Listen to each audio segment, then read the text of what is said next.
con lui altri rappresentanti del governo, altri rappresentanti della nostra regione del Veneto, il nostro eurodeputato Giancarlo Scottà, la nostra rappresentante in pectore della regione del Veneto, il nostro assessore Elena Donazzan.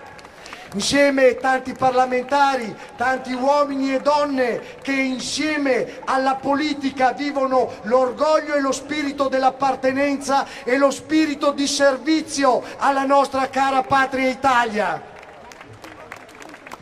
Riprende la sfilata, che non si dica che erano pochi. Quanti siete? Tanti! Quanti siete? Tanti! Quanti siete paracadutisti della Folgore? Tanti! E allora, parà! Parà! Un grido unico per le sezioni del Friuli Venezia Giulia! Parà!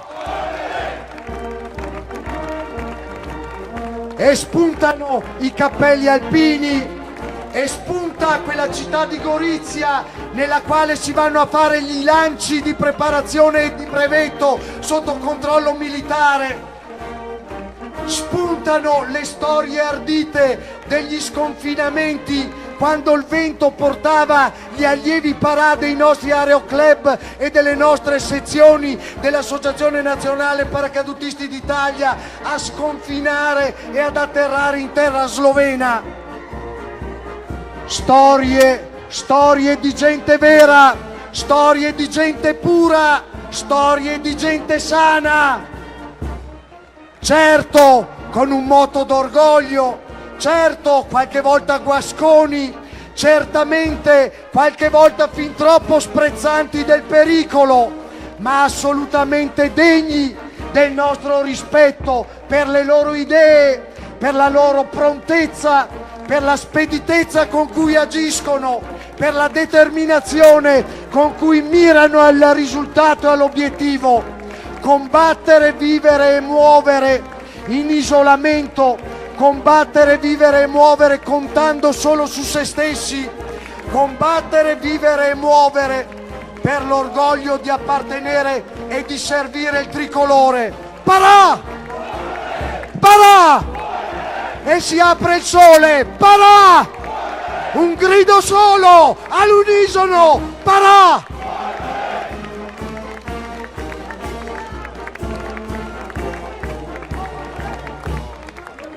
Sezioni e sottosezioni, ci sono i ragazzi della Meloria, di quel tratto di mare che vide un C-130 cadere e 46 paracadutisti perire in attività addestrativa. Come dimenticare, e i paracadutisti non dimenticano, come dimenticare i nostri caduti, come dimenticare le nostre medaglie d'oro, come dimenticare Andrea Adorno, prima medaglia d'oro nel recente passato, medaglia d'oro al valor militare 2010 Bala Mugrab.